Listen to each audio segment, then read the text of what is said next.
Welcome back to our Battlefront 2 lore play series. Last week we got a clue regarding Project Resurrection, and it's led us back to Vardos. Last time we were here was in the main campaign. We were still Imperials, and it's where Inferno Squad fell apart. You can see now there isn't any more Imperial signage, it's all Janata security now. Hask said the First Order helped rebuild the capital city of Kestro, but, not really. Like, they did the bare minimum. It looks like they rebuilt that main tall building and nothing more. And that kinda lines up with the vehicle support that we saw in the Athula system. The First Order seems to be giving them just enough to operate, but nothing more.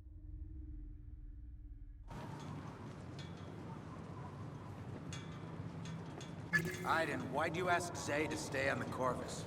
She did great over Athula. We could really use her down here. Gleb is part of my life I'd like to forget. It's one thing for Zay to know about my past, it's another for her to stare it in the face. Fair enough.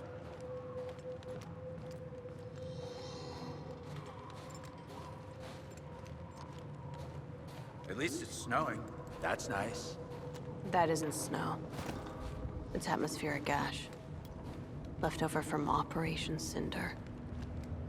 The remains of a city that's been dead for decades. You know what? I'm just gonna stop talking. Aiden, look. What is that light? The First Order. It has to be. What have they done? Come on. We find Gleb, we find out what happened to Del, then you get back to the Resistance and figure out what's going on. So we just saw the destruction of Hosnian Prime, so now we know that these chapters are taking place at the same time as The Force Awakens. We're getting to see the rise of the First Order from a new point of view, and I think that's pretty cool. I don't really know why, but the fallen statue of the Dadmiral made me kinda sad.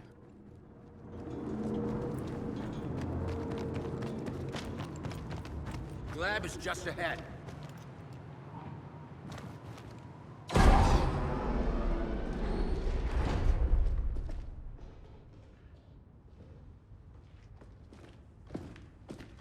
It's Gleb.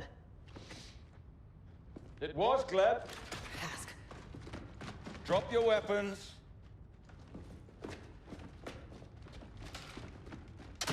The Protectorate had outlived her usefulness to Project Resurrection and the First Order.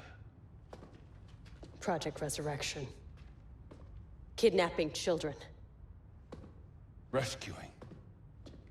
Forging them into an army the likes of which this galaxy has never seen.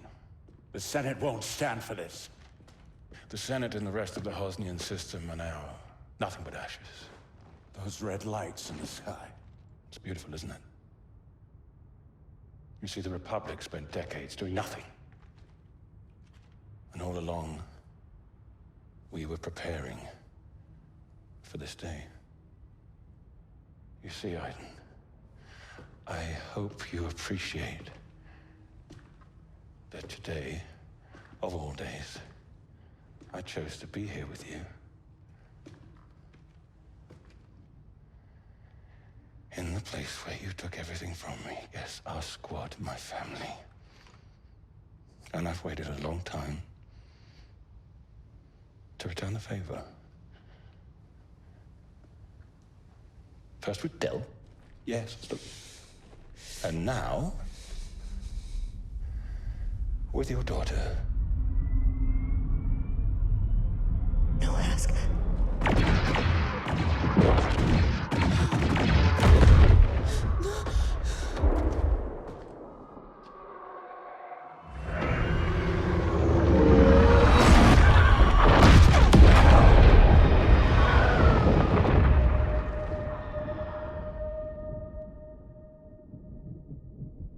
Find out what they know about the Resistance and then burn this city. I had to live in your galaxy, Aiden. Now it's your turn to live in mine.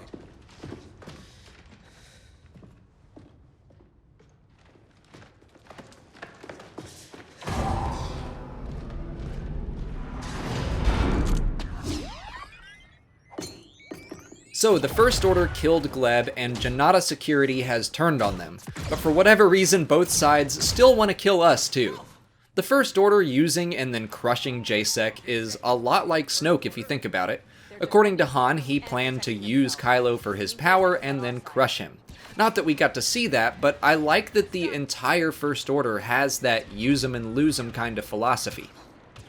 Also, jumping back to that cutscene with Hask, he reiterated that the First Order claimed to be saving children from miserable lives, and they're not simply kidnapping them. Obviously, that's not what's really happening all the time, but according to Cardinal in the book Phasma, that does have some truth to it. Some of the children were grateful and truly did feel like they were being rescued even before they were brainwashed.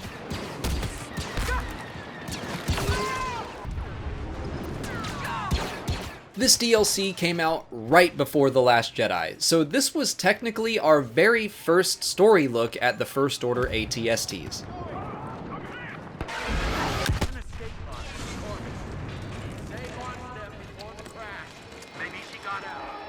Deal. Find a communication relay. We'll scan the city for rescue beacons. Iden calls the droid Dio now, because it's an ID-10 droid, so D10 makes Dio.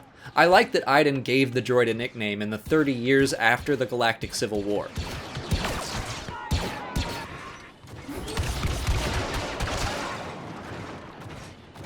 In the Athula system, we saw Janata security using Clone Wars era ships, and now we have even more Clone Wars tech in the form of the AT-RT. This technology is 50-ish years old now, and for some reason it's very strong against ATSTs. I'm gonna chalk that up to me playing on easy mode. Right now we're just trying to track down Zay's escape pod, and it's a lot of running and fighting and nothing much to talk about, so I'm gonna zip through this. Nope, she's not here. Not here either. Oh hey, would you look at that, we found Zay.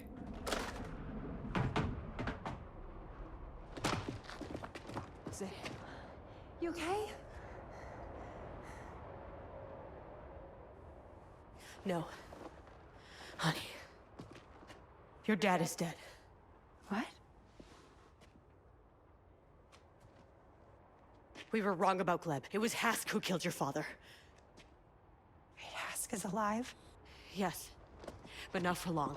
We're gonna board that Star Destroyer and end him for good. Iden. You want to go after Hask? Hurry up, he's getting away! Mom, stop. Killing one man won't change what happened to Dad. If I'd been willing to fight, if I just joined the Resistance, then none of this would have happened! You heard Hask. The First Order's been planning this for a long time. None of this is your fault. And it's not too late to make a difference. The Resistance needs all the help it can get. If we could learn how powerful the First Order really is. Then the Resistance might have a chance. Okay. Okay. We still gotta get up there. Hey, Shriv. You got a bad idea. Welcome to the Resistance. So, Iden and Zay have joined the Resistance for the first time, and that's where we're gonna stop for today. Next week, we'll be trying to gather some intel on the First Order. If you want to start this series over from the beginning, check out this playlist here. If you haven't already, please like this video, subscribe to the channel, follow me on Twitter, Instagram, and Facebook, and consider checking out my Patreon page. As always, thanks for watching, and may the Force be with you.